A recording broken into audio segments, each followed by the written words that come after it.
what a month, right? What a week. IRCC conducted over this last few draws, so many invitations they have sent out that everybody is feeling quite happy. Just in this week itself, we have had more than 10,000 invitations, if I'm not wrong. If you see the whole month, we have had, so I think between January and February, we have had now more than 34,000 invitations sent to us already. Everybody is hoping and praying that IRCC continues to be this benevolent, and they continue to send out this bounty of invitations. On that front, I'm a bit of a skeptic, because I know at some point of time this is going to balance out, this is going to shrink, and at that point of time we need to be ready. So therefore, if you are eligible, submit. If you are eligible with your profile, submit. If you can get an updated scores, get it done. If you can get your French language done, do it. If you are eligible in any of the categories, that is another big news for this week. Categories, those have been announced already, so yeah, get it all started. French will continue. It will continue. There is no stopping French. I know some people have been messaging me and saying that, hey, do you think the French is going to get reduced now, or French is going to slow down? As much as a lot of you would like to see that, though I don't know why. As much as there is a lot of, I don't know why, but there is a lot of anger against French.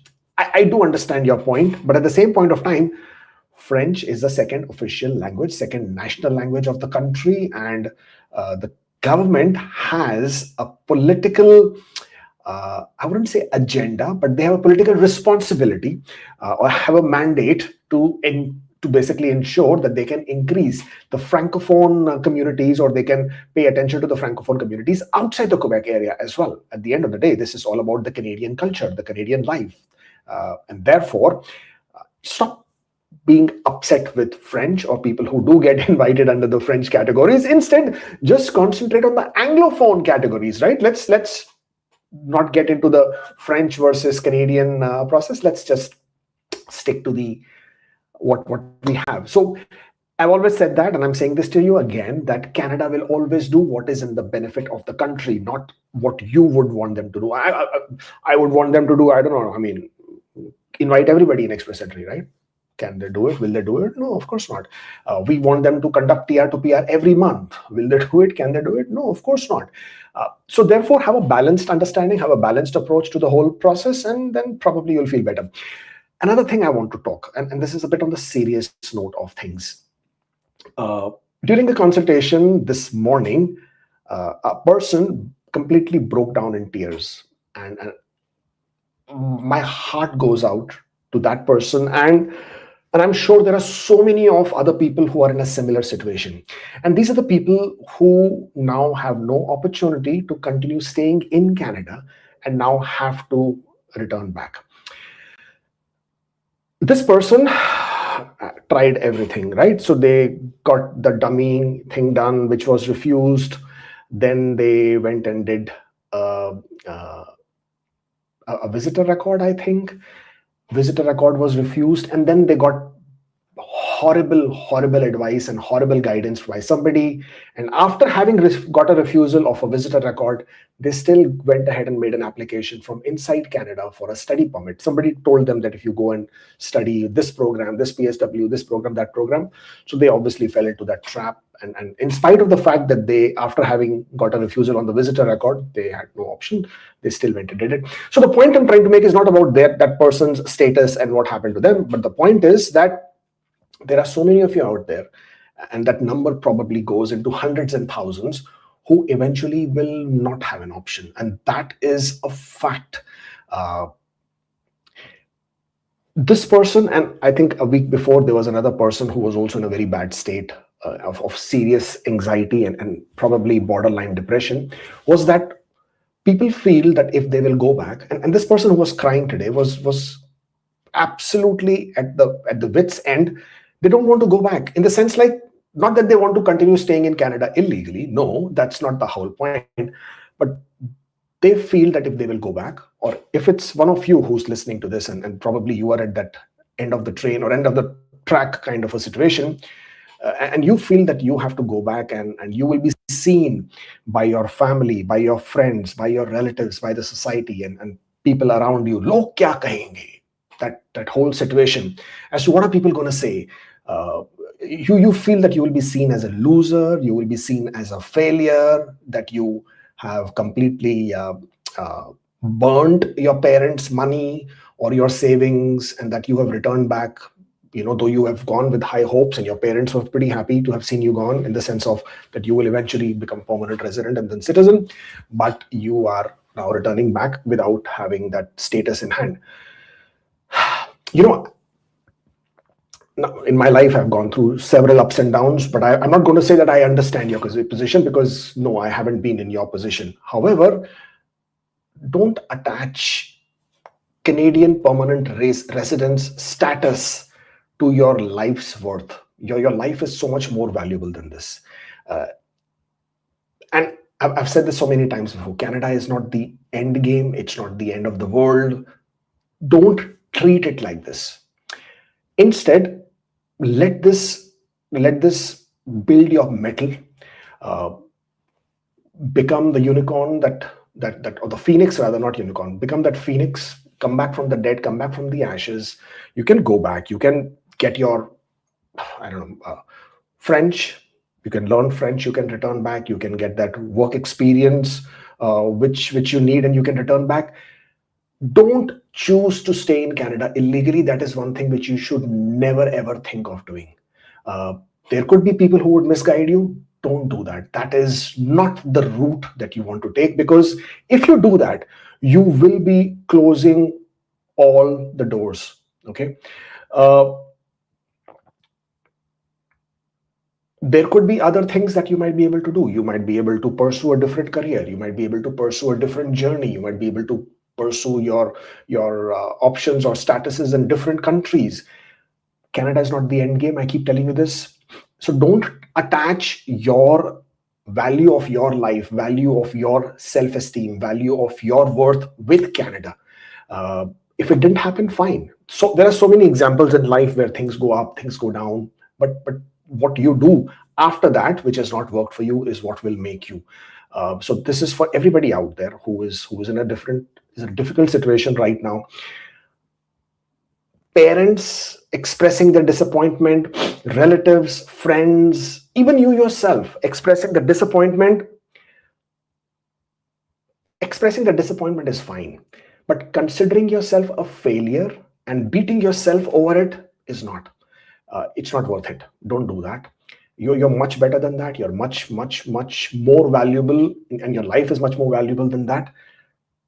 Don't think of Canada as the end game. Okay, you can do so much more now. If you are looking at options, and so many people, when they book a consultation, they're looking for options. So I will go through all the options today, one by one. All right. First of all, if you are sitting with a low CRS score, and with your low CRS score, there is no option for you, well, then you may as well pack up sooner than later. What's the point, right? But that's not how you should look at. You should look at, first of all, where is it that you are lacking? If it's age, you can't do much, start looking at other options. If it is because of your work experience, then gain the work experience that you need to. If it is because of your language skills score, then probably you need to work at that. If it is because of your education, then understand that what are the other options without the education. At the umbrella, at the top cone of the umbrella, there are only two things that govern the majority of the programs. One is express entry and everything that comes under express entry, and the other are largely PNPs or regional programs which come under the federal. RCIP, AIP are the regional programs. PNPs are all largely, again, mostly employer driven. If you're looking at express entry, you have to target scores of 510, 515 plus. Anything less than that, nobody can say what will happen to that. So if you're targeting that, excellent. Whether it is adding the extra 1 year of Canadian experience, whether it is adding the foreign work experience, whether it's improving your English language scores, whether it is adding French, whatever it takes, get it done. If you're going the PNP or the regional route, the sooner you build a relationship with that employer who is going to then support your application, the better it is. At the end of your work permit with only 3 months, 6 months, 8 months left, and now you start asking, what are my options? It's not going to work out.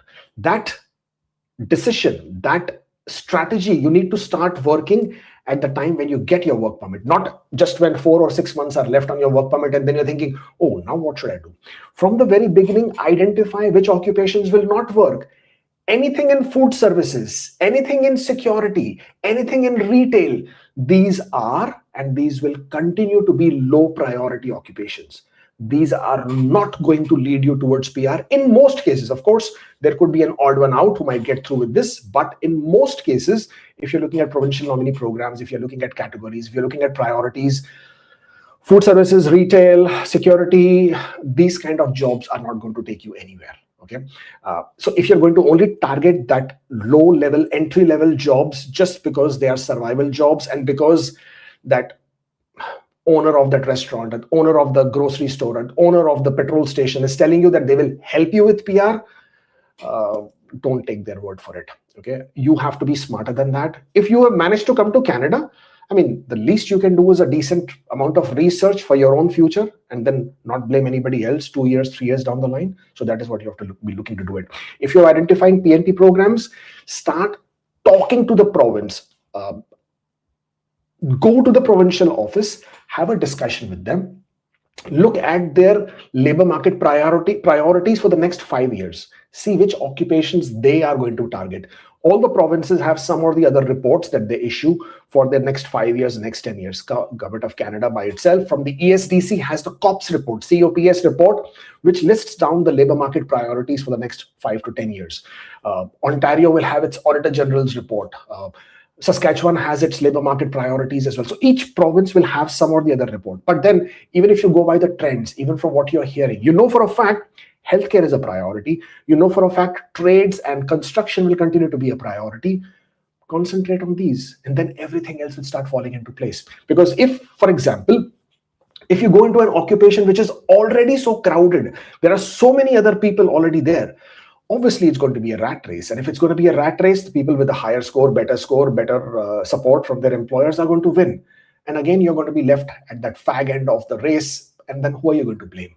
So strategizing it from get-go is very, very important. And for the quite some foreseeable future, your French is going to be that lifeboat, if you want to call it, or your life jacket, if you want to call it. The sooner you wear it, the better you would know how to operate it. And with the language, I know a lot of people are selling these apps, and these apps are helping so-called people learn the language. Language is not going to be learned through an app. You need to practice the language. If you are not going to be spending 2 to 4 hours, and that is on the minimum side, every single day, if you're not going to surround yourself in an immersive experience where you can interact with people in that language, if you're not going to be watching YouTube videos or televisions or web series or Netflix in that language day to day, in and out, and then not practicing it while you're speaking it, you're not going to get to the language that easily. So think about it. Be smart, be aware, strategize well in advance rather than at the end of it and then getting desperate and getting frustrated. Don't fall into the trap of PSW course, 6 months, get it and you will get PR. No, you won't. Doing a course does not get you the PR. It is your work experience. It's your job offer that will help you get there. So just by doing a course at the end of your work permit, at the end of your stay in Canada, just by doing another 6 months course, or trying to then, people who are trying to sell you these programs, that do a 1-year program, okay, do another study program. Why do people sell you study programs? Because they get commission out of it. If there was no commission, do you really think somebody was going to sell you a program? No, they're not interested. There are commissions involved. If they will get their commission the minute you pay their fees, right? After that, it's you are on your own. You may be able to work for 24 hours per week during your studies, but after that, what? What are you going to do after that? So even if you do buy into this programs or studies, etc., just to stay in Canada, all that you are doing is just extending your torture. Because this 6 months, 1 year, you're going to spend more money. You're going to think something will happen. nothing will happen because you haven't strategized well. And towards the end of this 12 months, again, you will have to go back because you will not have a chance for a work permit. Then unless somebody will try to sell you an 𝗬𝗍𝗂, and then you will spend more money on that 𝗬𝗍𝗂 because that again is illegal, and then you will get a work permit. Probably you will have a job, probably you will not have a job. Again, you will run into running a fake payroll. All this while thinking you will do something will happen, TR to PR will happen, that program will happen, this will happen. Maybe not. So what is the percentage of how many people will actually get through to TR to PR? Would your work experience count? Would your job offer count? Would the location where you're working count? Can you actually get 𝗬𝗍𝗂s for more critical jobs that actually can lead you towards PR? For example, healthcare, for example, trades, for example, construction. Or all you're going to do is buy in or get into this 𝗬𝗍𝗂 business in a food services or a cook or I don't know, retail or a grocery store kind of a job. So think, it's your money, it's your hard-earned money, it's your parents' money. Don't burn it. If you have to go back, may as well do that. Go back, get your foreign work experience, get it in an occupation which is the priority occupation. Learn French. Probably it's cheaper when you go back home. So much better. Instead of doing these certification courses over here of PSW and lab technician and pharmacy assistant and all that, do an online course. Khan Academy, Udemy, they all have short-term courses, $50, $100, right? If that's what you need to do, then get that certificate out of the way. But your work experience is what will count. And don't ever beat your self-esteem down just because you couldn't do it. You're not a failure. You're not a loser. You will get up, call yourself a phoenix, become a phoenix, and show everybody around you that you have that mettle, and get going. All the best. I wish you all, absolutely all the best from my heart, that you can do it if you really want to do it. And if you don't want to do it, then don't beat yourself over this. Just think it was a nice experience. Think you learned something. Think you understood life. You have had a life experience. You have got some experience as to how people are, how things are, how the world is. Wave everything goodbye. Leave with clean compliance record, so that in future, if you have to come back on a visit, on a work permit later on, or even to get married to somebody, at least you can gladly come back without any issues. So be a responsible resident, be a responsible individual, because all this will tag along with you throughout your life. So make your decisions wisely, and definitely don't make these false claims, asylums, etc., etc. They will all fall on their flat. They will all fall flat on their face. So don't do any of that. Right, let's get started with our weekly roundup. And we have so much to talk about today. Okay, let's see. Topics of discussion: Express Entry, PNP updates, etc. Of course, Express Entry starts with EEP, Provincial Nominee Program. That's how that's how the week started. Brilliant week with the first draw, which was a PNP. 279 invitations, 789 was the score. Of course, whenever you have a PNP to start with, then obviously it makes you feel better, because there is another draw that is coming around the corner. And then you get to the second day, which was on Tuesday. You had the CEC draw, Canadian Experience Class, February 17th, 6,000. This was again another big draw. By no means would you call 6,000 a small draw, right? So 6,000 invitations, big draw. But then, because this was the only CEC draw of the month, I guess they compensated by inviting 6,000 people, or there could have been two draws of 3,000 each, and then the scores wouldn't have dropped to 508.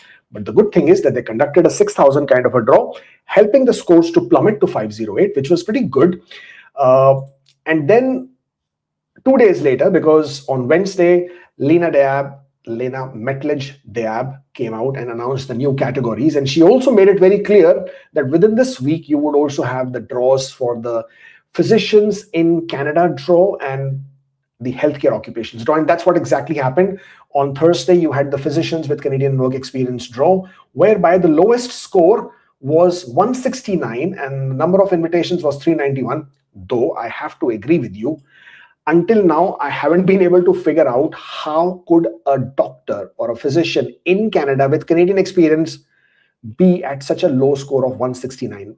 I haven't been able to solve that puzzle.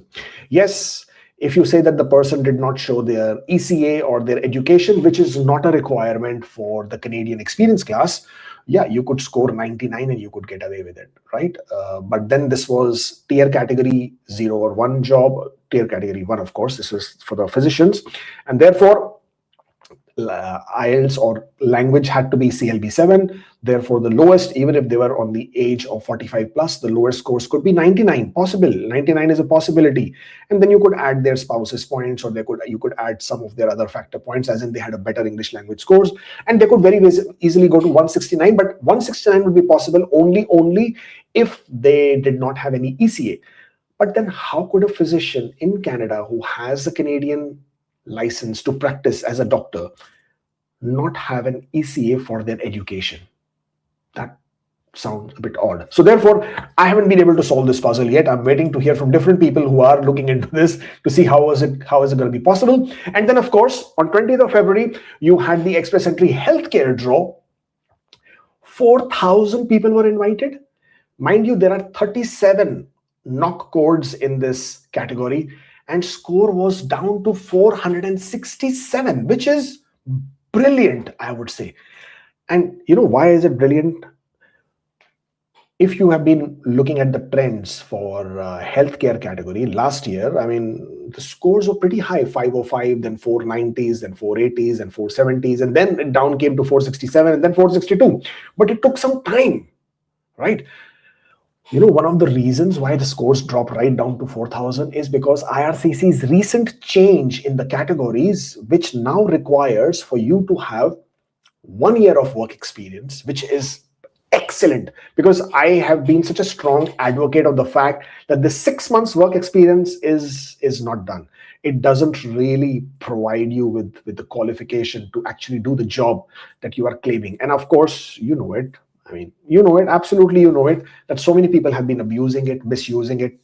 Getting 6 months work experience is not a big deal, right, for most people. And a lot of people have done that. So IRCC saw through that. They figured out this is not how it was going to work, and they did make the change. 12 months work experience is what you needed in order to be eligible under this specific category, and therefore the scores was right down to 467. However, there was another trick in this game. When IRCC has issued these ITAs, so many people who actually don't have 1 year of work experience, even they got invited. There are a few of our clients who have like 7 months, 8 months, they got invited. And we're like scratching our head, how? I mean, when IRCC has just made this change and the score is right down to 467, because largely people who have work experience of 12 months only, they will be invited, then how are they getting invited? That seems like a system glitch for sure, because otherwise there is no possibility for anyone, if you don't have 12 months of work experience, to get invited. But then seems like IRCC, whenever they conducted the draw, did not trigger the correct filters in the system, which could have then only allowed people who had 12 months of work experience. So if you're a person whose work experience is less than 12 months on the day you received the ITA, then think really hard if you really want to spend your money. I know some people will say, take a chance, but take a chance where there is a chance. In this case, when IRCC has already been very explicit and clear that you have to have 12 months of experience, then if you don't have it, my recommendation is not to proceed with it, okay? Wait for your work experience to complete, then probably when you get invited, you can be part of the draw. But this one, think about it, think hard. What else happened here? Okay, this was the pool breakdown, which you are already familiar with. Where is the pool breakdown? Yeah, this is the pool breakdown. As of right now, 501 to 600. At the start of the week was 16,559. Of course, there have been some big draws, 4,000 invitations for healthcare, 6,000 invitations for CEC. And then, of course, there were the doctors as well. I'm not sure how many doctors would have been above 500, but healthcare for sure, there were quite a few people. And CECs, of course, that was the score of 508. So everybody got cleared out. So this pool breakdown, ideally, at this point of time, should be hovering in the 10,000 range. Now, if IRCC does conduct a draw 2 weeks from now, which will be, what's the date going to be? 3rd or 4th of March.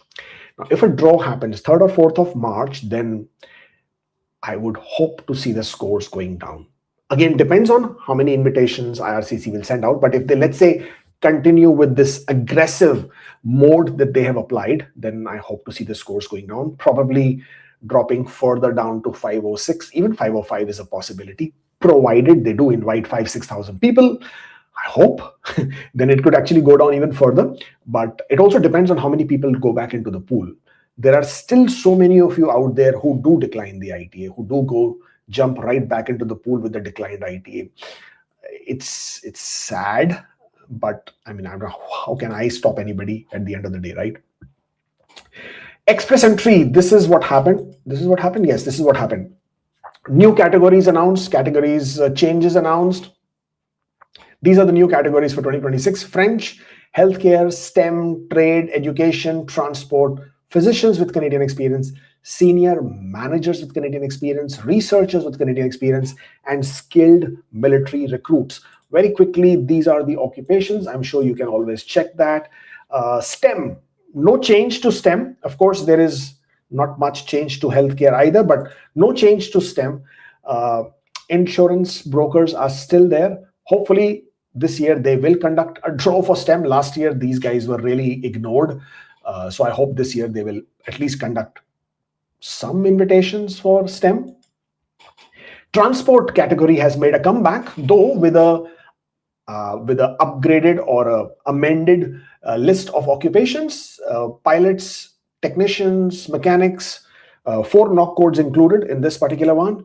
Education stayed as it is. Now, honestly, I was quite concerned and thinking that this might not continue, but it did, thankfully. I do not know how many draws they will conduct for education. So if you are a person who's going to be eligible in the education category, I hope you keep everything ready and keep your scores high, because I don't anticipate too many draws for education category, maybe 1, maybe 2, but make sure you have your profile up and ready for this one. Physicians with Canadian experience, we've already seen 1 draw this week. There could potentially be 1 more draw at some point of time in this year, but that's pretty much it. Eligible knock codes for senior managers with Canadian work experience. Now, this is a very interesting one. Now, senior managers, as I've been telling you, if you've been watching me before, you know that we've been talking about senior manager. This was very high on my prediction list. 4 knock codes have been included: 00012, 00013, 0001415. Now, this does not mean that people who are computer services manager, computer retail services manager, corporate sales managers, who else is there? All these management category, they are all middle managers. They are not considered as senior managers. So I know a lot of you are going to be tempted to upgrade, have a word with your employer, upgrade my skills, show one of these knock codes so I can show that mine. Please be very careful. IRCC is watching your profiles. Okay, they have a record of your profiles. Now, when you're going to do this switch of knock codes, your electronic footprint is going to catch you, first of all. If you are going to think that I'm going to decline my ITA, revoke my GC key, then create a new one, who are you fooling? This is IRCC. They have your digital record of everything. Again, don't be tempted into doing that. You will get caught. Another one. Senior managers is a very distinct category. Directors, CEOs, CXOs, CTOs, general managers, senior directors, vice presidents, presidents, these are the job titles and these are the occupations that come under senior manager. Okay, and their main role is that they lead their department, their company, with help of other middle managers who report to them. And normally you would see a company which has at least 40 to 50 employees, and then this person is going to be a senior manager. And if that person is on the top as leading minimum, this is how they have always assessed. So don't be that person who is leading a team of 4 people and then talks to their employer, gets themselves switched to a senior manager, and then gets caught with this. So please be very careful. All I can tell you is that this is a distinct, separate category. If it's not you, don't try to get into this category. And then obviously you will spoil it for others who might otherwise have gotten invited. But I expect the scores for this one to, whenever it happens, to not be that high. Probably in low 400s, even 300s is a possibility for this specific knock code. Again, depends on the number of invitations. Researchers with Canadian work experience. Now, another one question I've been getting for this particular category is that, can your work experience in Canada while you are studying? Because a lot of you, when you're doing your master's, your PhD, you are also working, and some of you might be working as research assistants. Well, unfortunately, your work experience while you are studying on a study permit in Canada, it doesn't count in express entry. It's ineligible. So that would not work. You need to be in Canada on a work permit. So I think most of the people who would be included in this would be the people who have come to Canada on postdoc. So you've had your job offer, you've had your work experience, you probably are going to be part of this, and that is where the majority are going to get through with. This one actually got me a bit confused. So this is eligible knock codes for the skilled military recruits. Obviously, you need to have arranged job offer from the armed forces in Canada. Only then you would become eligible under this specific category. Which one did I miss? I missed one category. Hold on. Which was a very important one. Oh, I don't know, some reason. Where is trade? Anyways, for some reason, we seem to have missed trade category. So let me talk to you about trade categories. Trade categories, of course, a lot of you were expecting, and you already knew cooks will be removed. So there you go. Cooks have been removed from the trade category. Instead, butchers have been included. But I'm sure there are not too many butchers out there. So therefore, their being included made sense. It's not really a bad inclusion. Cooks being removed obviously is something which we anticipated, which we expected.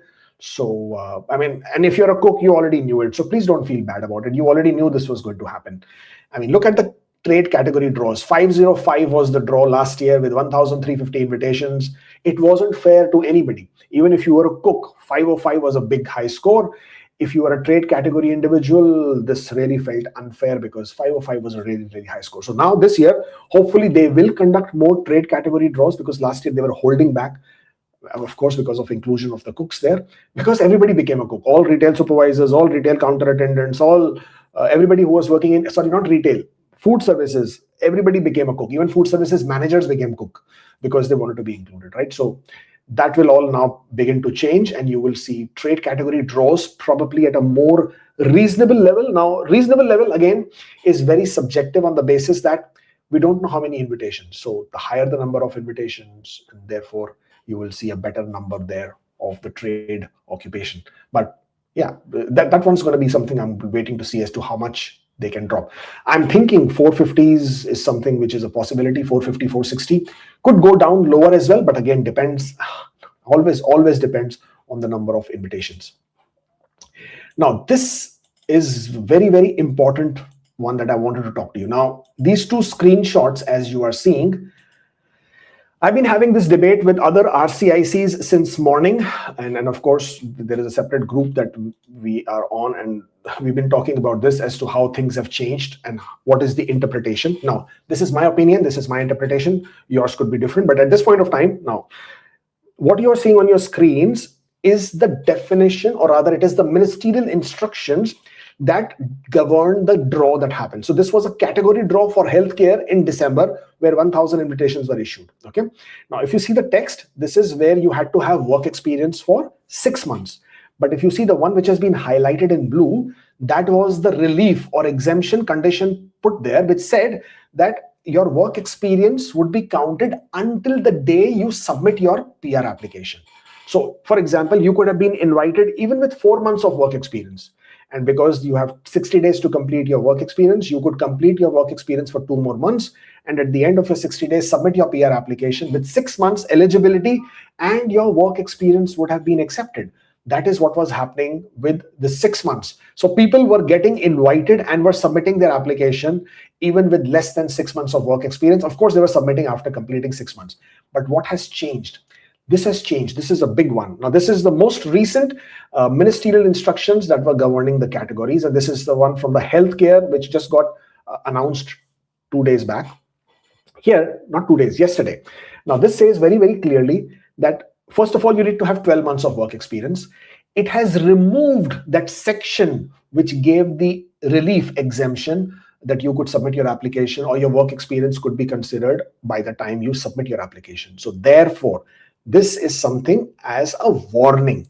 If you haven't completed 12 months by the time you have received your ITA, not the time you submit your application. So, Express Entry has this glitch where you get points earlier. It will not work here. If you receive your ITA, you should have already completed your 12 months. If you haven't completed your 12 months, that ITA that you have received, you should proceed only if you want to take a chance. They've already made it very clear. They've removed that section which gave the exemption that you could submit your application. Your work experience will count until you submit your application. Not here. They are very clear that within the previous 3 years, they have acquired at least 1 year of full-time work experience. The day this category is established and you became eligible in it means the day they issue this draw, the day they invite you, by that date itself, by the time you get your ITA, you should have completed 12 months of work experience. Otherwise, you're not eligible. So please be very careful when you complete your application. These are very important conditions to take care of. PNP draws also happened on the 18th. Ontario was very active. Now you all know the skilled trade stream has already been suspended because of fraud that existed within that stream. So Ontario has now conducted the draw, but they have invited people only if they had employer support. So they invited people under the trade category for the foreign worker stream and as well as the international student stream. And these are all different skilled trade occupations. There was no geographic condition here. So basically you could have been anywhere in Ontario and you would have been invited. So this was a good one. I'm sure some of you would be very relieved to have received this invitation. Alberta has been conducting draws. They conducted one on 10th, 11th, 12th, 17th, and 19th. This time was the priority sectors for construction. Earlier it was agriculture and then manufacturing. So Alberta has been quite active as well. PNP updates. 𝘂𝗲𝗄𝗏, Alberta has announced its RCIP program. Northwest Territory has also now switched to expression of interest because obviously whenever they start getting more applications than the slots that they have to switch to the expression of interest way. They have 197 allocations. Hopefully they will be able to allocate them wisely. So if you are there in that Northwest Territories area, then you should know that they will be conducting their first draw on the 25th of March, and 65 people may get their invitations. That's all that I have for you. Connect with us on social media platform. We are basically everywhere. And before I switch on to the questions, a couple of very short announcements. First of all, if you wish to book an appointment, askkubeir.com/consultation. You're more than welcome. We can discuss one-on-one your queries, your concerns. If you're looking for options, then already you know that options are going to be difficult. So I may not have too many options to offer you.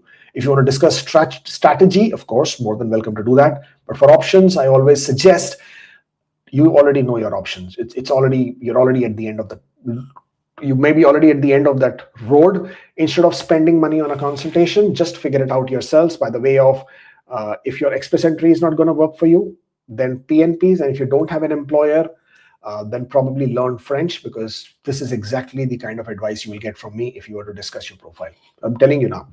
Other than that, if you have received your, no, not this one. Where is it? No, not this one. This one. If you have received your invitation in the most recent draws, hello@askkubeir.com. This is our email address. Drop us an email. We'll be very happy to represent you if you're looking for a consultant. I think we do have some sort of promotion going on the complete application handling. So drop us an email. And if you're eligible for that promotional discount, then we will be very happy to extend that to you. CECs, healthcare categories, physicians in Canada, all of you guys are welcome, because we usually have these promotions within the draw date, within the draw week itself. So by all means, if you're looking for a presentation. Other than that, refugees, detentions, PNPs, corporates, LMIE applications, thankfully, we do run an immigration company, so we are able to offer all of these services. This is it. My name is Kubeir Kamal. I'm a CICC licensed immigration consultant. So please, if you're looking for a presentation, think about us. We seem to be somewhat of an expert in PFLs, have had fair share of luck. Of course, not all PFLs that we have handled have turned into positive decisions, but then at the end of the day, right, each case is different, each situation is different. I will never claim and tell you I've got success in all my PFLs, because I haven't. PFLs are very, very tricky. If you have one, whether you discuss it with me or not, but do discuss it with somebody who may understand or can guide you better. But handle your PFLs with a lot of care. And PFLs have become a bit of a norm nowadays, in the sense like people are getting PFLs for all the strangest of reasons. Very recently, actually, in one of my consultations, I found out, actually it happened with 3 people back to back on the same day, I think about 2 or 3 days back. Do you know IRCC is now refusing applications? They didn't even send a PFL. And I wish I could show it to you. I can't, because I don't have the authorization from those clients that I can share their documents with you. So I can't share that refusal. I wish I could. They got refused. Why? Because, and this really blew me up. They got refused. Why? Because their duties and responsibilities were not copy-pasted. No, they were not copy-pasted, but they were paraphrased. IRCC now even has a problem if your duties have been paraphrased. Means if IRCC, if the NOC website states a duty and you haven't copy-pasted, but you have just changed a bit of words here and there around, but you have used the same sequence of duties, and some duties you have used the same words, some you have changed, but not copy-pasted. Definitely paraphrased, but not copy-pasted. IRCC is saying, no, you have taken them off their website and you have paraphrased it, and this is not unique to your company, not unique to your business, so I don't believe you. Application refused. And I saw 3 of them back to back, which further tells you that your employer, whenever they're giving you your duties and responsibilities, they should be unique to your situation, to your company, to your business, to your job that you're doing.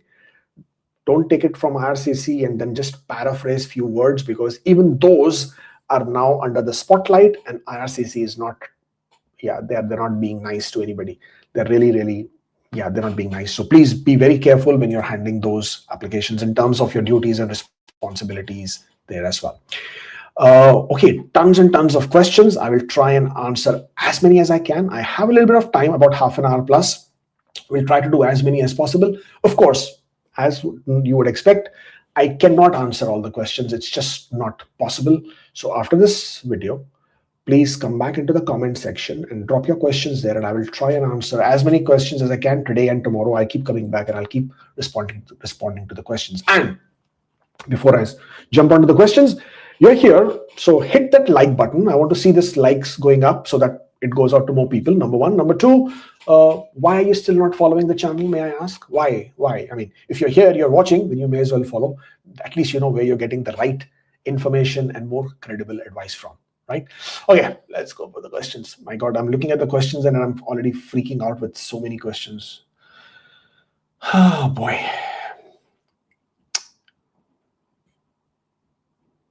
Okay, we will take this one. This is an interesting one. Why healthcare invitations issued without even having eligibility? Good question. And I know that so many invitations are going to get wasted, but IRCC will just put them back into the pool and they will invite a bigger number of people in the next draw as well. So yeah, I mean, as much as it is hurting people right now, I think the reason why they haven't done it is because they probably didn't put the correct filter in place, or somehow the system wasn't amended from the previous filter of 6 months to 12 months of filter, or they are required to make some technical changes which apparently wasn't incorporated. Whatever that reason was, IRCC had a glitch or whatever it might be, and they did not issue correct invitations. Do you watch cricket? Oh yes, I do, and I love cricket too. Yeah, I mean, yeah, absolutely watch cricket.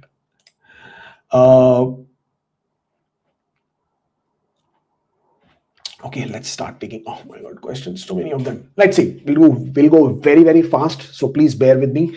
I have reference letter for my Indian experience, but salary is missing in that. Hours and duties are there, but I have attached 3 to 6 months pay slips, income tax proof, bank statements. Is that a problem? CEC.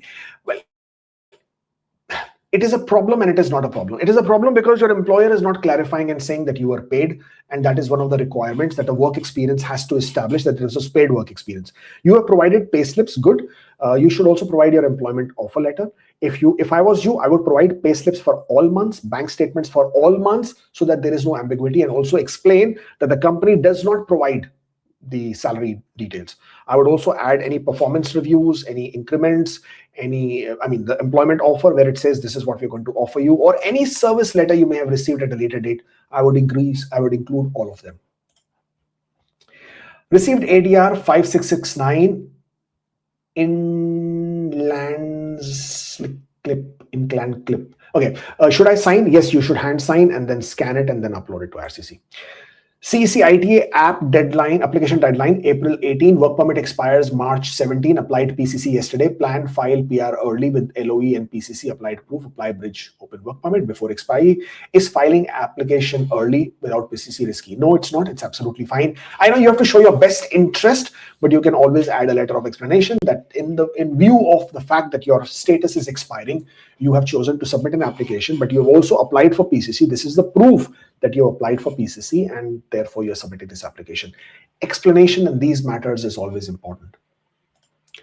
Working for a foreign employer, income was below threshold, so didn't file ITR at that time. Now bank statements are missing. Is it okay to put ITR with current filing date to prove work experience, as return will be nil?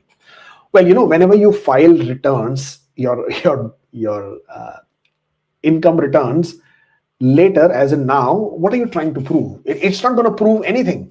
If there is no income, if the income threshold is 0, what exactly is your income tax return then going to prove? The income tax returns make sense when you have been submitting them while in that year, and there is a clear indication of that there was income generated through this employer. Your employer's name is mentioned. You have Form 16s.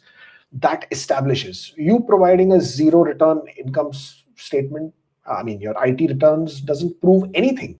On the contrary, it will only raise more concern. So you should look at providing proof that you were paid. Bank statements, pay stubs, employment letter, service certificate from employer, salary certificate from employer. Concentrate on those more than the income tax returns if you were to show a nil return, and that also being filed right now, because that will definitely be a credibility flag. Does RATA during full-time masters by research count under 41201, or should I apply via FSW or CEC? Have 6 years university teaching experience abroad? Well, there you go. The requirement is for this particular stream that the work experience should be in Canada. So this is the stream called researchers with Canadian experience. So your work experience has to be in Canada. Work experience while you are studying in Canada on a study permit, that work experience does not count. It's in the law, Immigration Refugee Protection Act and regulations, that work experience and ministerial instructions. So that work experience will not count. So your work experience should be on a work permit in Canada, on a work authorization. Only then that will count.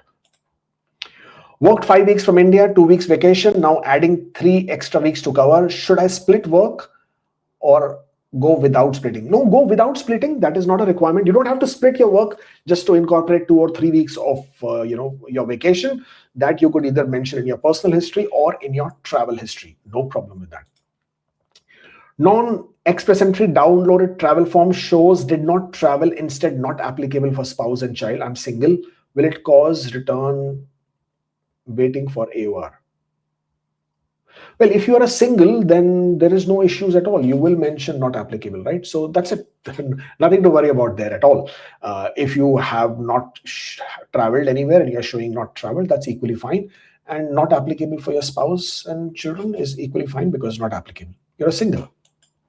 Nothing. Okay, I have added a Canadian master's and a foreign bachelor's to EE pool post ITA. Can I just submit the Canadian master's documents? What should I do with the bachelor's document, as I'm not claiming points? Move the bachelor's degree to your personal history. If it is within the last 10 years, then only show your Canadian master's documents and submit your application. Or submit your bachelor's degree copy anyways. How does it matter? It's not going to create any problem. You don't have an ECA, that's fine, because your highest is a master's degree. So no problem there. Either which ways, either show it in the personal history, no documents, show it in the education history and add the documents. Both are fine. Is it okay to create new profile while my current CEC application is in process? My current application is a bit risky, and hence if I received a new IT under other category, I will withdraw this. what do I say? I mean, I keep telling people not to create duplicate profiles. I keep telling people not to decline ITAs, and yet somebody asks me, should I? Well, in your case, at the end of the day, you will be looking after your own interest. At the end of the day, if there is a requirement that, and if you're really worried that your application may be refused, then by all means, do create a new profile, get a new ITA, withdraw this one, and then continue with the second application. I mean, what can we do, right?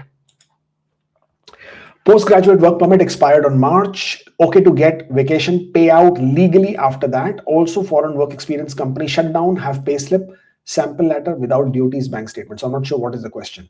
If your question is that can you get vacation payout but not work? Yes, that's absolutely fine. There is no problem. Even if you're getting vacation pay after your work permit has expired, that's absolutely fine. You are not working, that is what matters, and your employment letter will show that.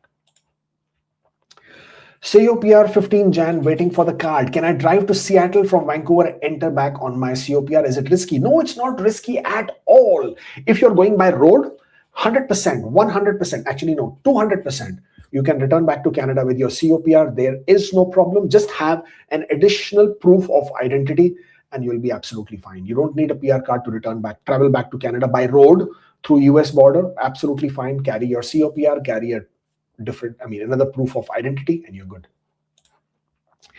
Does IRCC verify employment again after security, after eligibility? Yes, they can if they have to, or if there is any specific concern. There is no sequence that is always followed, and they can always review information at a later date again as well. If I go on leave to my back home, if I go on leave, is there any restriction on leave with paid which might impact my work experience count? Okay, so I'm not sure what you're asking me, but if you're asking about paid vacation, IRCC gives exemption for 2 weeks paid vacation as part of your work experience. It's counted, no problem.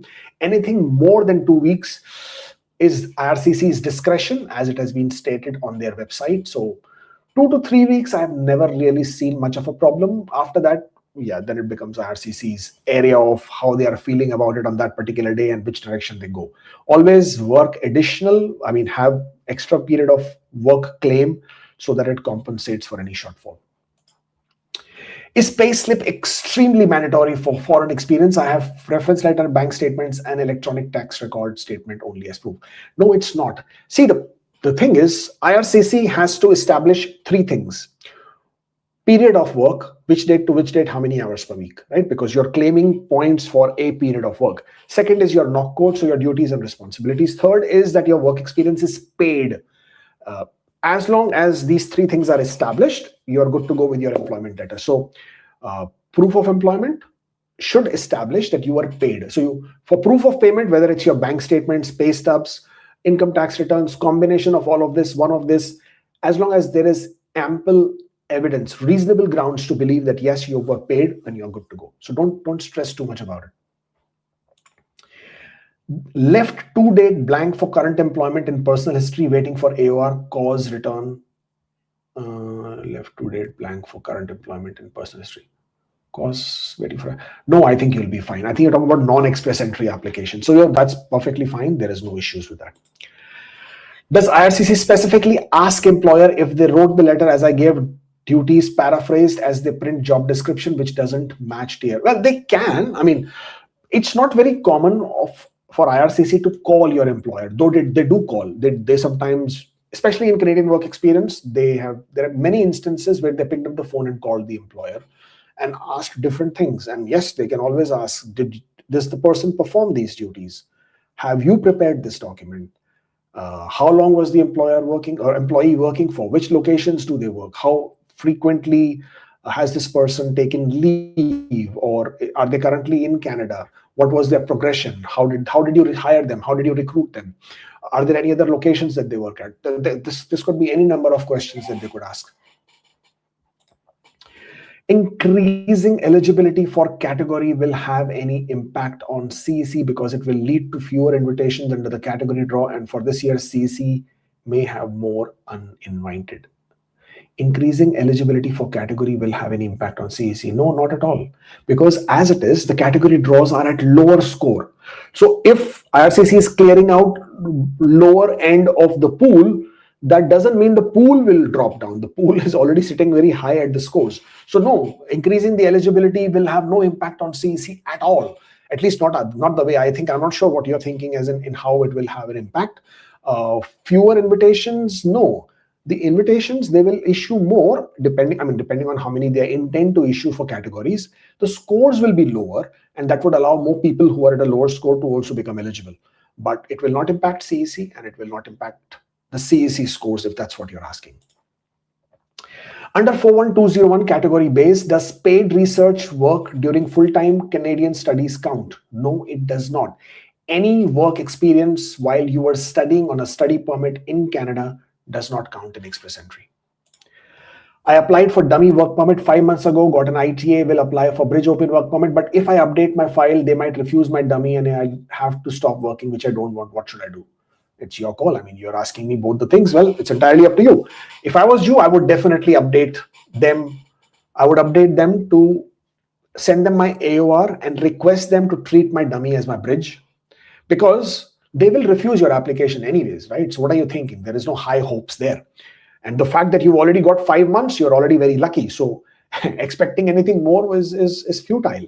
Instead, there is a high possibility that they do accept your AOR and approve a bridge open work permit. So that likelihood of a positive decision is much more favorable in your situation than taking a chance with a refusal. Refusal you will get anyways, and it's not in your hand. You don't know when you will get. You might get refusal tonight. You might get it tomorrow morning.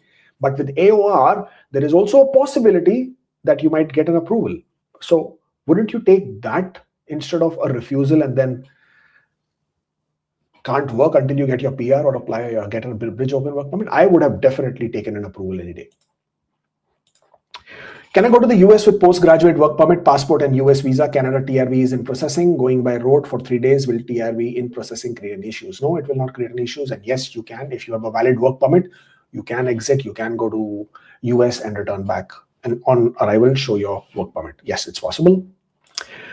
For healthcare category, is the ITA based on primary occupation or the work experience? Does these NOC have to be same? Well, good question. I know a lot of people get confused. So for category draws, your priority occupation for which you are going to get an invitation does not have to be primary occupation. No, it does not have to be primary. It does have to be included in your work history, and you should have completed that entire duration of work experience that you're claiming points for. And based on that is how you will get invited. So no, it doesn't have to be your primary occupation. I forgot to include 19-day unemployment gap while changing job in personal history. Will this cause an issue? No, it will not, because your personal history goes month by month. And if it is a 19-day gap, but your month to month was covered, this will not cause any issue. It is not a problem. Spent 2 months in 2 hotels as lease ended in the country of residence just before Canada. What to put in address, travel, personal history? In the address history, mention the hotels. In personal history, mention whatever your activity was. So if you are working, you put work. If you're studying, you put study. If you're visiting, you put visit. And in travel, put your travel. You've arrived, you've traveled, whatever the travel might be. Yes. Waiting for inland spousal sponsorship AOR. Visitor record expires in 15 days. If I apply for visitor record extension, is there a rejection risk for PR or VR? No. If I was you, I would apply for work permit. Why would you apply for visitor record? You're waiting for AOR. So IRCC allows that you apply for your work permit if you have a temporary resident status in Canada while you're waiting for your AOR, if your status in Canada is going to expire in 2 weeks.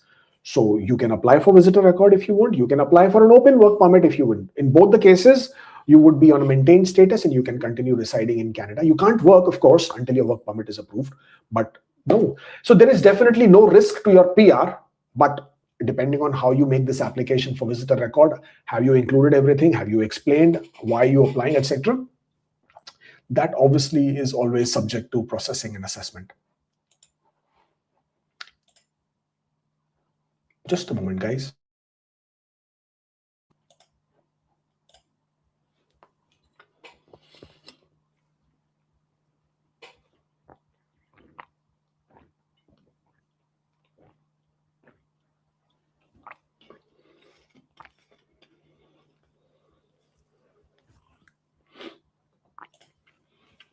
received ITA before work permit expiry on maintained status, submit file. Should I go for fresh bridge open or submit web form?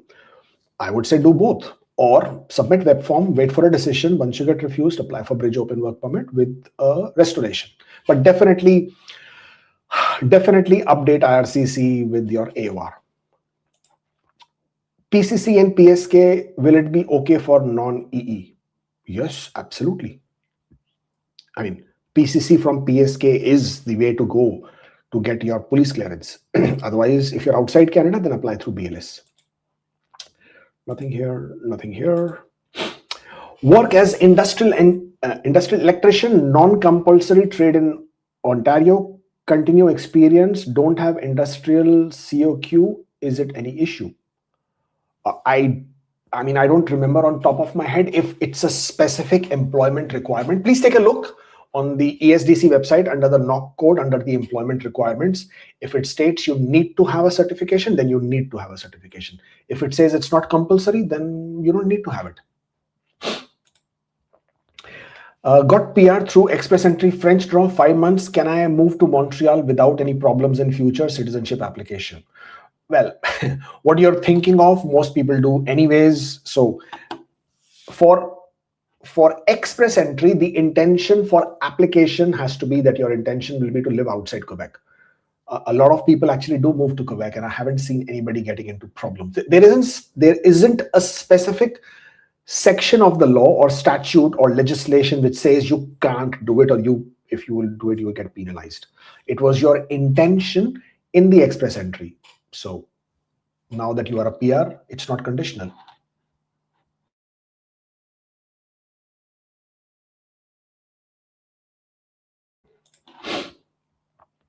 Where did we go here? Postgraduate work permit is expiring October 4th. PR in process, can go to France for 5 days in March. When work permit expire in like 7 months, will they allow me to enter? Yes, they will allow you to enter if you have a valid TRV to return back and you have a valid status in Canada. There is no problem. By all means, please travel. Enjoy your vacation. You deserve it.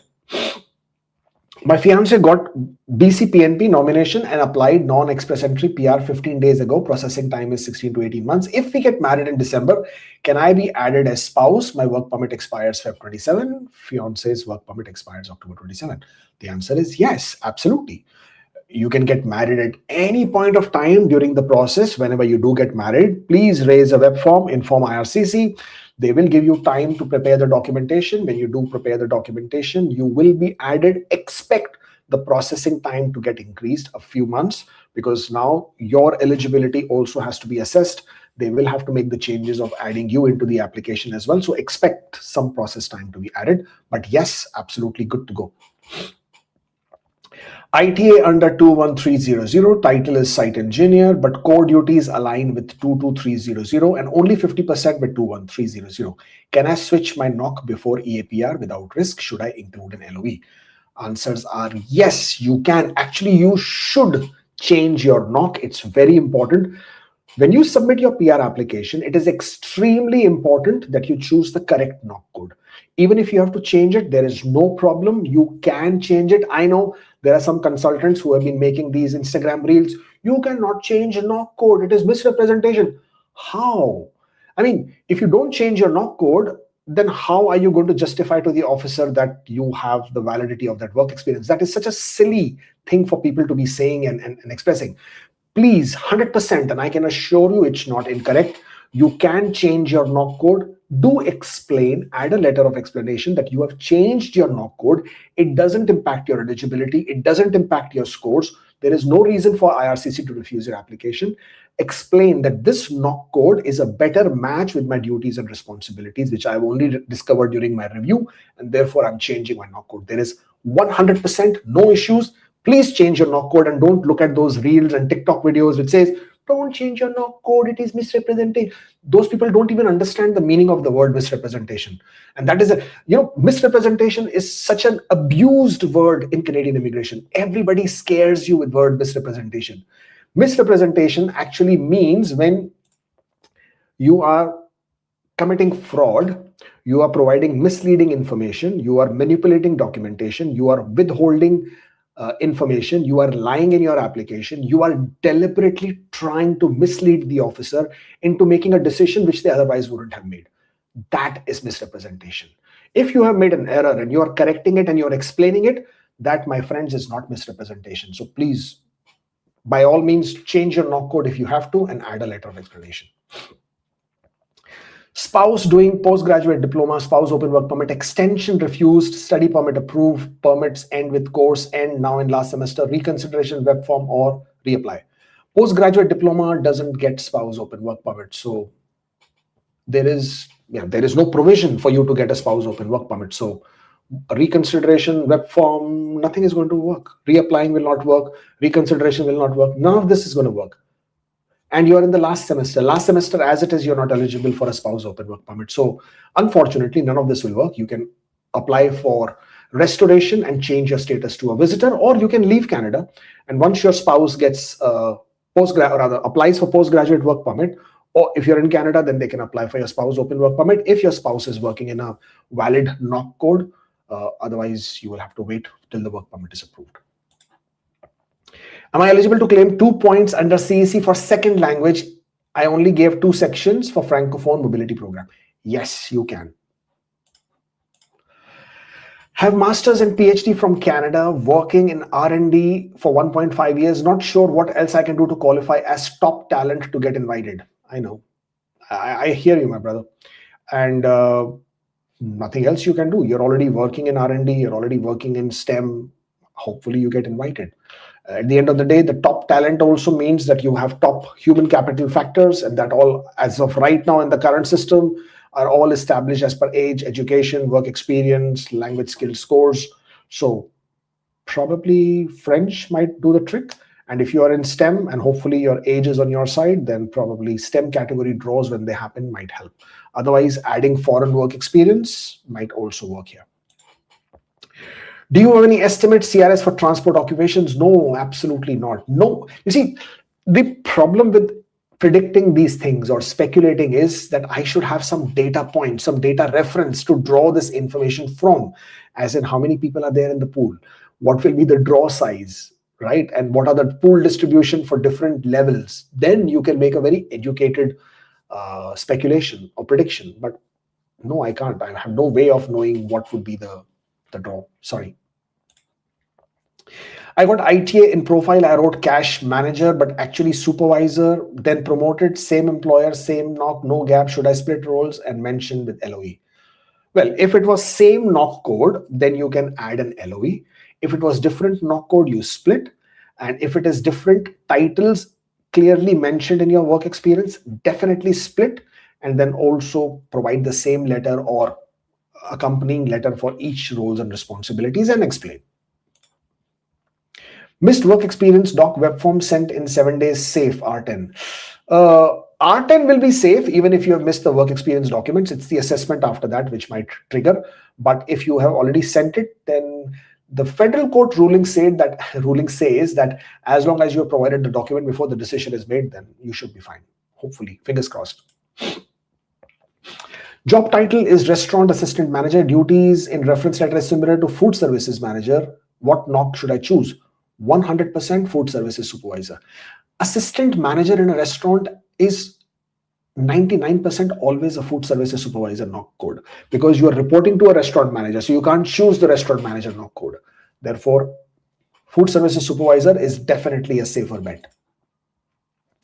I wrote Morabi instead of Morbi in work location in profile and realized after submitting file, should I create a web form or leave it as minor error? It's not going to be a problem. You can always raise a web form, but it's not going to create any problem even if you don't. Can I use self-employed work experience as part of my foreign work experience points under 𝗂𝗃? I was freelance contractual writer with contracts, tax returns, invoices, emails, proof. Yes, absolutely. Self-employed work experience outside Canada as foreign work experience is legit. Definitely you can use it, no problem. If I file a dummy work permit to stay in status and then get ITA, will it affect my PR? And also if that extension gets rejected while then I'm on VR or in India, having that refusal on my record hurt my next PR application. So until now, we have not seen IRCC giving or penalizing anybody in their PR application because they did a dummy. So unless you have heard otherwise, I don't know. I know a lot of people give all kinds of their personal opinions and saying, no, don't do dummy, you will do this, you will do that. I'm not endorsing or advocating that you should do dummy. But the thing is, IRCC is not IRCC. Canadian immigration law itself allows you to be on maintained status if you have made an extension application. No, this is not endorsement of making dummy applications. I'm not telling you to do that, but I'm just saying that if you've explained very well why you applied for it, and then you have raised a web form and sent them a copy of your AOR, you should in most cases be okay. Until now, you will not find even one, not even one, no, there is nothing. At least I've not seen one person who has got negative impact because of this. So in my opinion, no, there is nothing negative here, but always proceed with caution. Have you listed all military organization that belongs to me? This is a question for personal history. I have worked for a private entities. What should be the answer? The answer should be not applicable. Genuine foreign work experience paid in cash. I don't know why people start by calling it genuine. If it is genuine, it is genuine. Why do you need to stress on it? Employer will respond if IRCC contacts them. What are the documents to be submitted? 1 year experience. Is that risky? Well, if it is legit, if it is genuine, why should you call it risky? Why should you be afraid of it?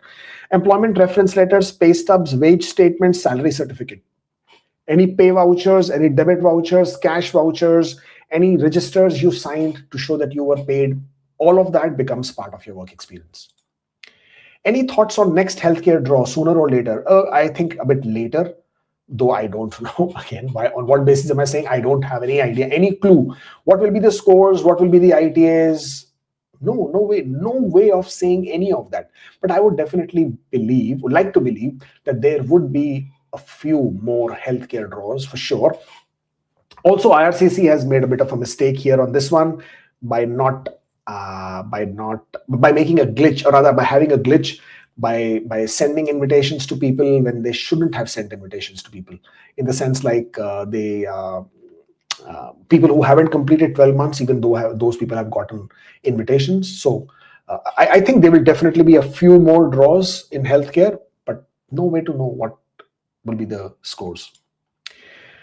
Got PR invitation, work permit expired, applied for restoration of visitor status within 90 days. Can I submit application from inside Canada? I have to go. No, you can definitely submit. There is no problem. And in your application, you can add a letter of explanation explaining what is your current status and that you applied for restoration. And you can also provide them with a copy of the document that shows you've applied for restoration. No problem at all. Please go ahead and do it.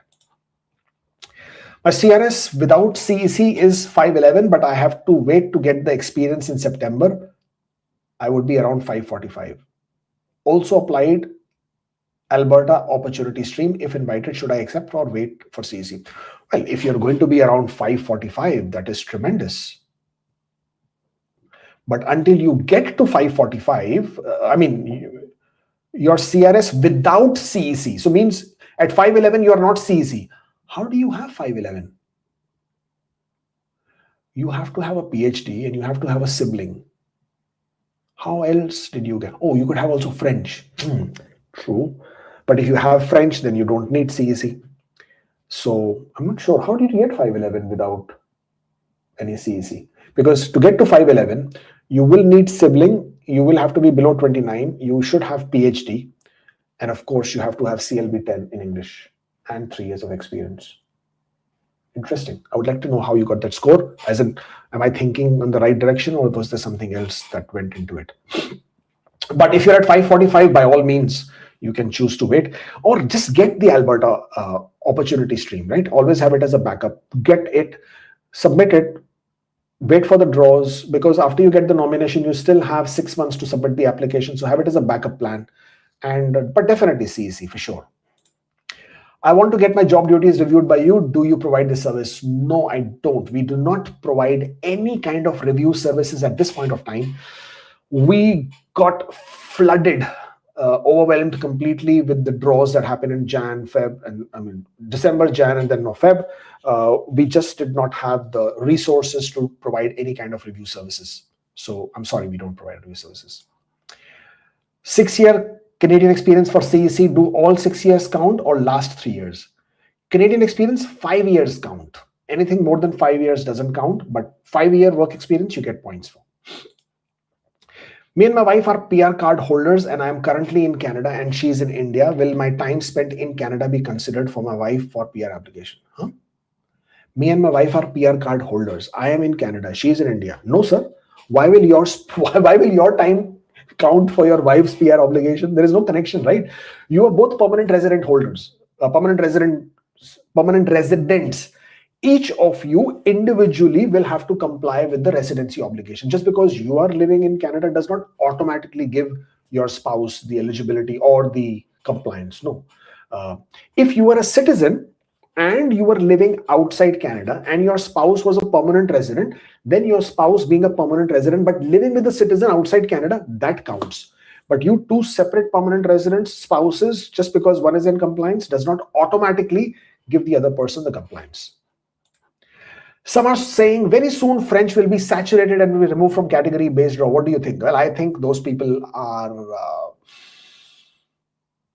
wishing and hoping for something which is not going to, at least I don't think it is going to happen. I think French will continue.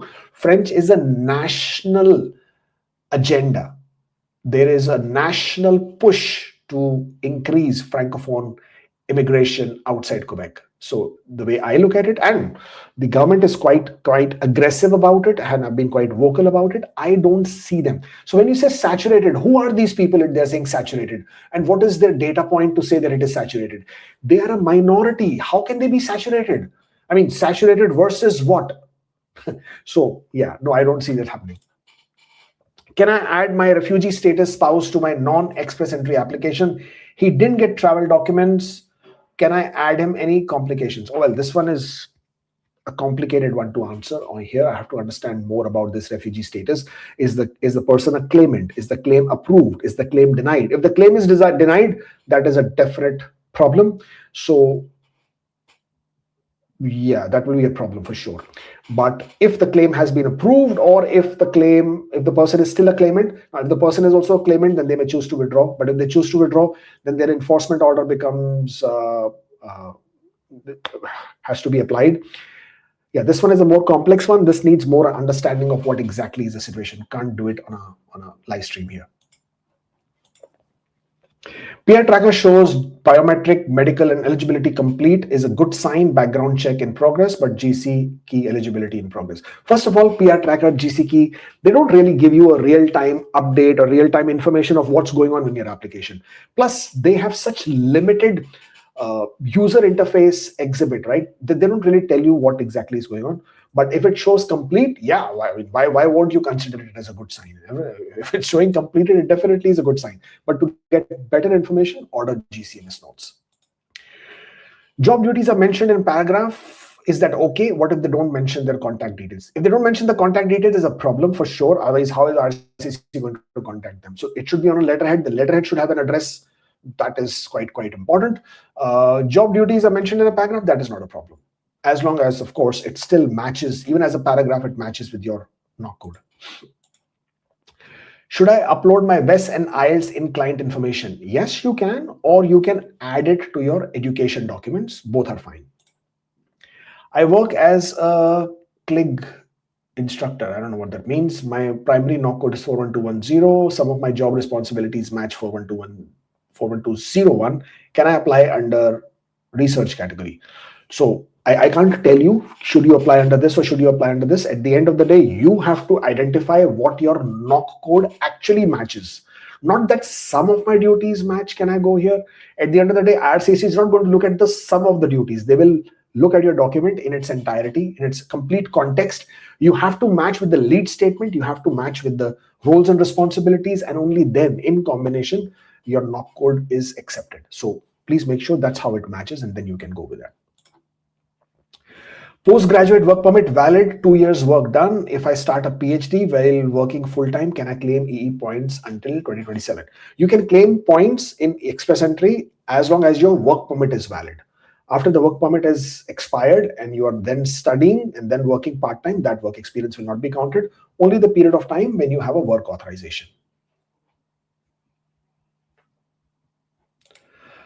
Our refusal, you said, for duties for IT, they are confusing. I have no idea what we are talking about. So yeah, nothing here. Submitted portal 2 request but got duplicate P2 request when preview still in review, didn't resubmit, no COPR, been many days, what to do? Well, you can always submit it again. You can always request for it again. You can always reply back to that email again. But there is no specific timeline between P1, P2, and then eCOPR. But you can always reply back to them again and follow up.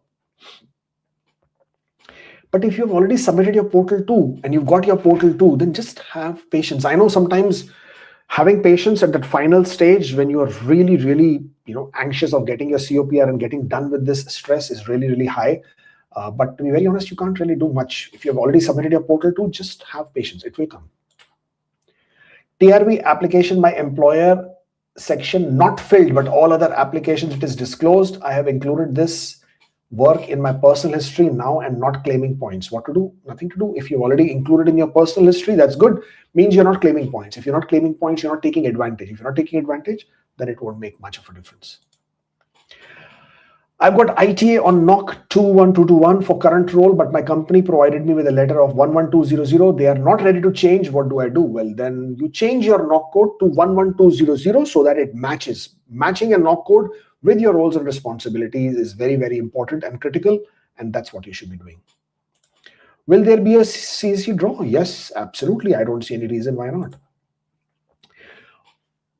508, spouse is 3 weeks short of 2 years due to maternity leave. Should we still proceed with PR?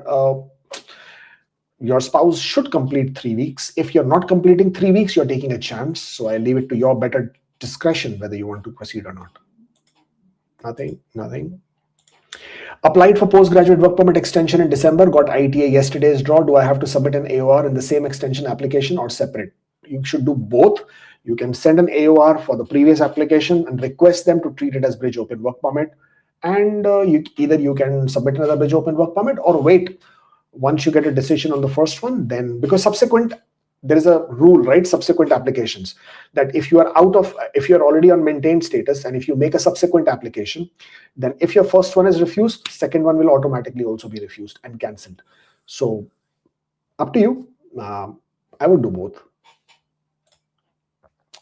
I have 3 years bachelor's degree and 1 year postgraduate certificate in banking. Can it be considered as master's in Canada? Why would it be considered as master's in Canada? A bachelor's degree is a bachelor's degree. 1 year postgraduate is 1 year postgraduate.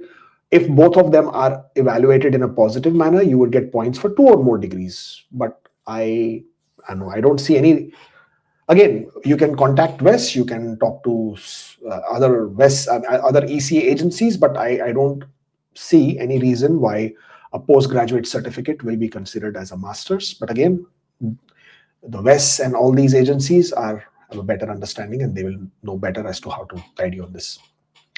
Does work experience start from a day of application or the day of receiving? It starts from the day you apply. So the day you apply for your postgraduate work permit, from that date onwards, you are authorized to work and you can count your work experience. COPR and medical expired as IRCC delayed adding dependent. Finally, dependent added an application status interview after I sent final application status in review after I sent upfront medical and IMM forms. Do you recommend redoing our medical upfront or submit any other documents or wait for IRCC response? You can both do your medicals upfront and send it to IRCC. Alternatively, IRCC, once they are going to approve your application and then they check that you are both, they can't issue your visas because your medicals have expired or they are very close to expiring, then they will ask you to redo your medicals. Medicals are valid for 12 months and they can issue your validity as per the 12 months from the medical date. So you can either wait or you can do it yourself. I would wait because that way it's very easy for IRCC to link your medicals to your application because they've already sent you a request which has the IME number and the UMI number, which becomes very easy for the medical center to upload to your file. But both the options are open. You make a call. Same employer, open work permit until October, close work permit until October. Payslip shows this and this. I split into 2 jobs due to job offer. Why? If it is the same employer, if it is the same job, why will you split it? you can just show it as one. But if you have split it, that's also fine. But no, I mean, I don't see any problem here or reason here. Just because you're on an open work permit or a closed work permit doesn't change your employment. You can add a copy of your open work permit and a closed work permit, and you can show that I was working in, on first on open and then on closed. But you don't have to split it. I mentioned 40 hours in foreign work experience while creating profile. After getting ITA, I submitted employment confirmation letter which states 54 hours a week. Issue? No issue. You can make that change and update your application, no problem. Got ITA in healthcare, but can I update my work experience post ITA? I didn't add my new job after gaining 2 years experience in my old job. Well, you've already got an ITA. The new job is not going to make any difference. So there is no point of adding it. Add it in your personal history. You will not need any documents for it. But if you want to update it in the work history, that is also fine. I would just avoid any unnecessary documentation and add it in the personal history and go with that. Express profile created with 21222, but on March, my business title changed. Can I claim cybersecurity under the new title? If your NOC code is a cybersecurity, then you claim it. If it is not, then you can't. It's as simple as that. Every time you will make any changes, you have to then justify it, as in, this is my new job, this is my new NOC code. So if your NOC code is cybersecurity, you change it to cybersecurity, no problem. I received my ITA in 𝗂𝗃 when I was 22 days short of 12 months. I have 5 years of foreign experience. Should I accept or decline? Please accept, please continue, submit after completing that 22 days of work experience, and then you're good to go. Working in education for 1.5 years, CRS 457, can I expect an ITA? I can't tell you. There is no way for me to know what scores education category will bring. I hope you get invited soon, and then yeah, as far as adding the spouse is concerned, spouse not accompanying applications are definitely a big trigger for PFLs, huge trigger for PFLs. And no matter what reason you give, your spouse is here in Canada. What reason are you going to give that your spouse is not accompanying? And no matter what reason you give, IRCC is not accepting. In most cases, the application lands into refusal. CC application submitted 22nd December, passport is expiring. Could you please suggest when to renew? Well, you can renew at any point of time. Yeah, I mean, I would say renew now and then submit, because if your passport renewal is validity is less than 6 months, then IRCC is going to ask you for it anyways. Considering you submitted your application in December and the average processing time is 6 months, IRCC can certainly ask you after March at any point of time to renew your passport. Completed 3 months of paid internship while doing my bachelor's in India. Was paid stipend in cash. What documentation should I provide? Employment reference letters, pay stubs, bank statements that show salary credit. That is the documentation. Got IT under CEC. Main NOC was 60030. Duties match mostly as assistant manager. Should I go with 600 or change to 6202? Whatever it matches better with. Always choose a NOC code, whichever is a better match. Don't go or fall into the trap of going for a higher tier NOC code because it looks good. Because you are an assistant manager, you are not the manager. If you're an assistant manager, in most cases you will always be the supervisor, not the manager NOC code. In the NOC database, there is no assistant NOC code. It's either the manager or the supervisor. If you're not the manager, you're probably going to be supervisor. Always better to go aligning with a supervisor. There's no advantage to go as a manager anyways. Job agency location is Vancouver, but I work for their client in Ontario. What address should I add in work history? You can add the employer's address, whoever is paying your salary, not your client. Whoever is paying your salary, that is your employer. You mention that location, and you can always add a letter of explanation to give further clarification. Got 2 years, got fired. They removed me from OMP pool. Anyways, I could get PR with this experience. My work experience expired. Well, you were looking at 94107, which is the in-demand skills stream in Ontario. You need 9 months of experience and you need employer support. It's an employer-driven stream. So unless you find any other employer in the same NOC code who is willing to offer you a job, only that would be the way to go. Otherwise, this work experience can only help you becoming eligible in this stream, provided you find a job offer from an employer.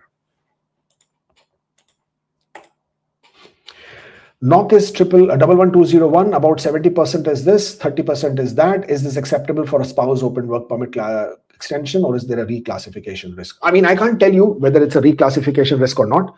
And there is no percentage matches as far as IRCC is concerned. They look at the total documentation, and they're looking for significant duties to match. Now, significant is very, very subjective, depends on the officer as to who they choose to sort of match it with. But if it matches largely with 11201, then that should be fine. Can we see STEM draw happening anytime soon? I hope so.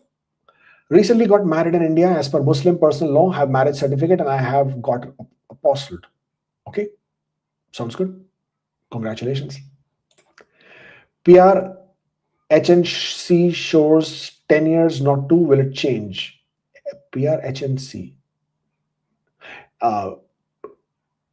Humanitarian and compassionate grounds. Will it change? Yeah, I mean, it can change depending on how quickly IRCC is able to clear those applications. 511. Okay. I'm not sure what the question is here. Oh, sorry, you're giving me the breakdown. Okay, yes.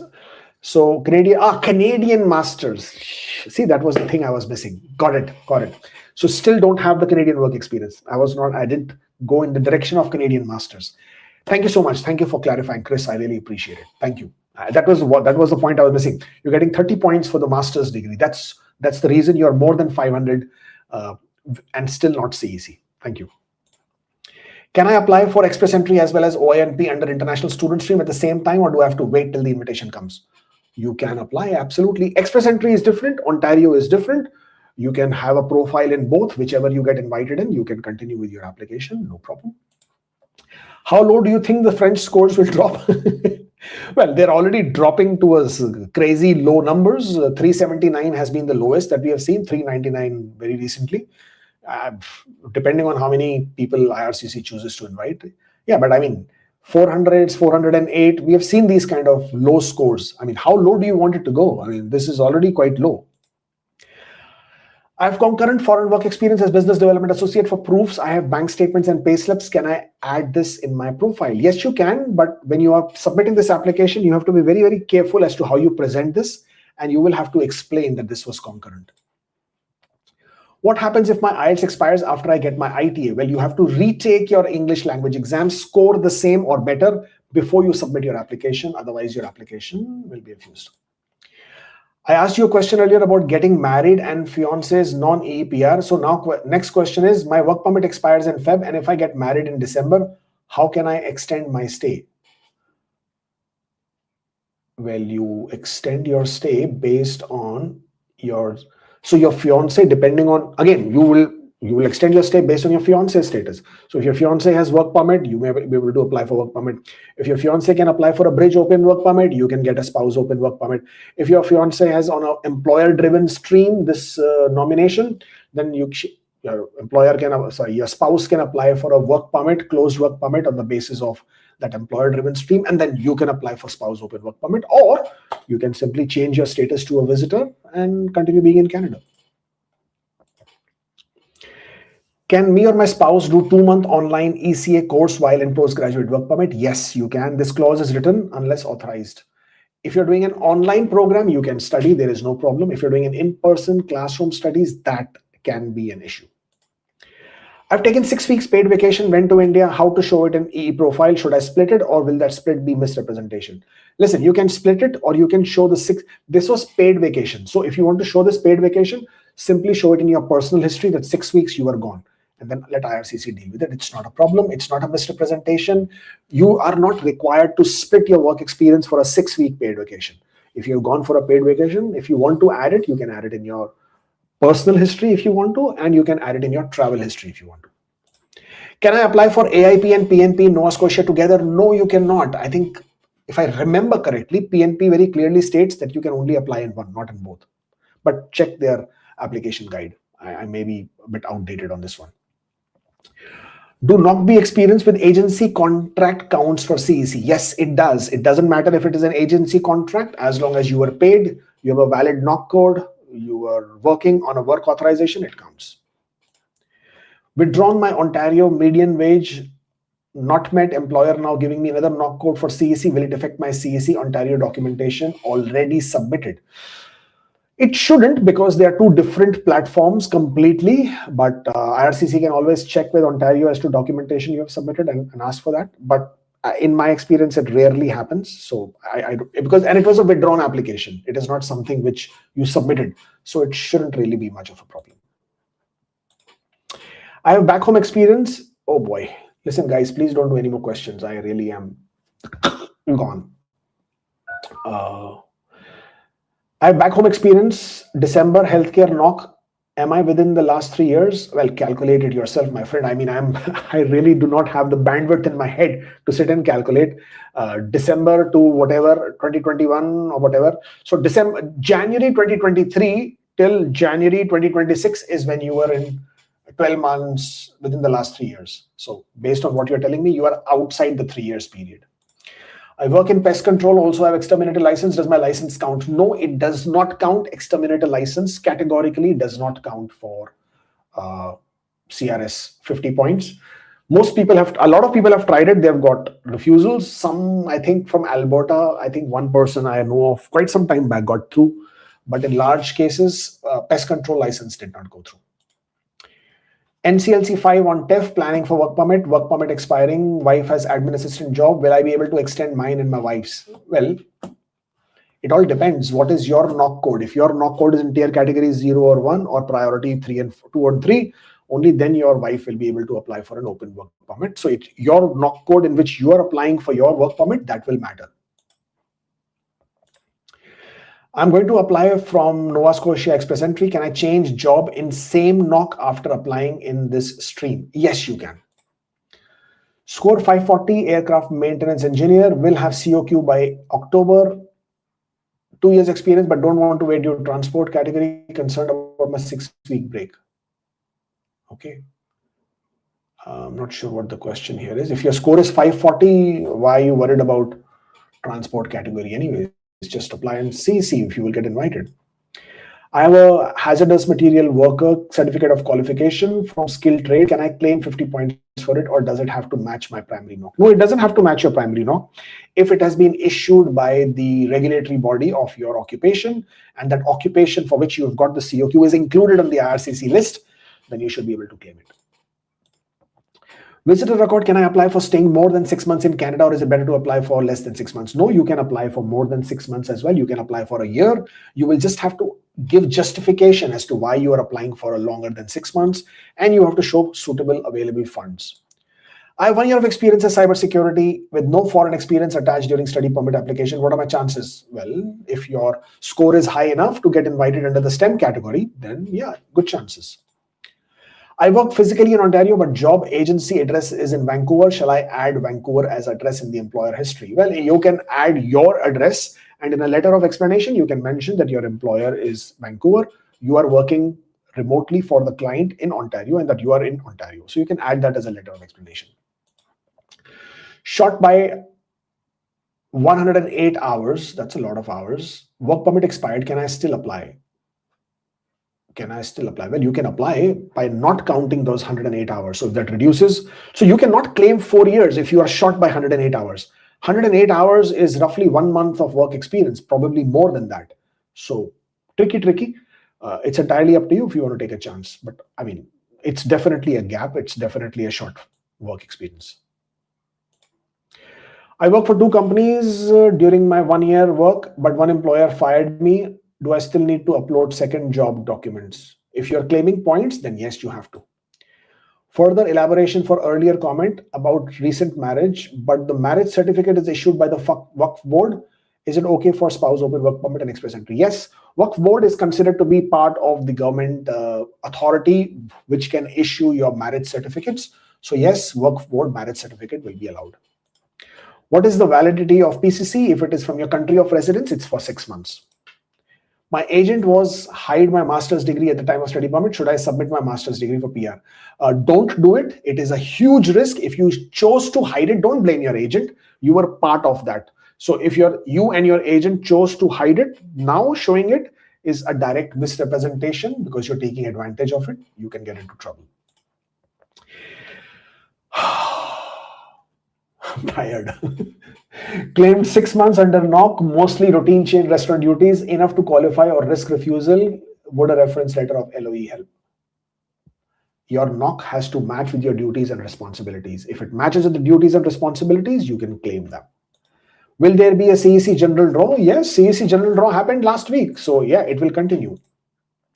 Got ITA for 2-year points. However, I'm short of 6 weeks because my work permit got expired. Can't work. I have 6 months of contract self-employed experience. Can I use this to compensate? Unfortunately not. If you're sick, if your contract self-employed work experience is inside Canada, it is ineligible. And therefore, you can't claim points for it. If you wish to claim points for it, entirely up to you. It is a risk. You should be aware of that. But if you're short of 6 weeks, unfortunately, that is also short work experience. It's all about risk. You wish to take it, it's entirely up to you. For NTNP EOI post-secondary education relating to nominating occupation, 100 points, education advanced diploma in action, finance, accounting and finance, job retail supervisor, can I claim it? No, you can't. Your job is retail sales and your nominating occupation and your related education is in accounting and finance. There is no connection. Unfortunately, you can't. OINP, my wage is less than median wage, but I have a collective agreement for wage. As I submit EOI for my employer, weren't asked about it, will I get an ITA? Yes, ITA is not a problem. It will be after the ITA. When you are submitting your PR application, you have to describe and explain about your collective wage agreement and then provide that information. PRs file submitted February 2026, met my spouse through arranged marriage set up in Jan. Any problem if I get married during the process? No, not at all. No problem at all. You will just have to explain. You have just met. You haven't yet gotten married, because if you would have gotten married, this is already a problem. So you already submitted your PR application. Now you will get married. You will have to explain, and you will have to provide your entire marriage relationship documentation, proof of your relationship, and you will have to explain. And arranged marriage setup is not a problem. It just needs detailed explanation. That's all. My IRCIC said can't do online course as written PGWP. What can I tell you? Talk to your RCIC, tell them, show me where it says that you can't study online. Online doesn't count. That's the whole thing. So therefore, online is acceptable. In class is where it counts, and that is where the problem is. Do I need proof of funds for categories draw? If it is a CEC, no. If you are federal skilled worker, then yes. Pharmacy assistant certificate has to world recognized. I have no idea what we are talking about. I'm not really sure what we are talking about. Postgraduate work permit got rejected, applied for under health ITA before December 25, planning to apply bridge open work permit. Can I start working on it? Absolutely not. You are currently out of status. Until your application is approved for bridge open work permit, you can't work. Last question. I worked for X and Y got paid, have all proof in Canada, 1 year parallel, 6 months, but employer fired me because of bench, don't have all documents for Y. I'm sorry, but I don't understand this situation. You have to be able to prove that your work experience was for this period of time. This was your knock code and you were paid. Who paid you, how you paid, how you were paid. You have to explain the entire relationship, and then probably you can go with this, but that's how you will go. Wow, too many questions. Oh, my throat is hurting. Thank you so much for joining in. This was really nice. Again, I'm sure I haven't answered a lot of your questions, and I just can't. This is the whole predicament of this process. Please post your questions in the comment section after this video. I will, of course, come back during today and tomorrow, and I will answer your questions to as much as I can. In the meantime, if you really have more burning questions and really have a confusion, that's the link. Please book a consultations, and I'll be very, very happy to take that forward. Thank you so much. Don't forget to subscribe to the channel. It is always good to have more numbers going up. Thank you so much, and I shall see you next time. Until then, stay forever hopeful.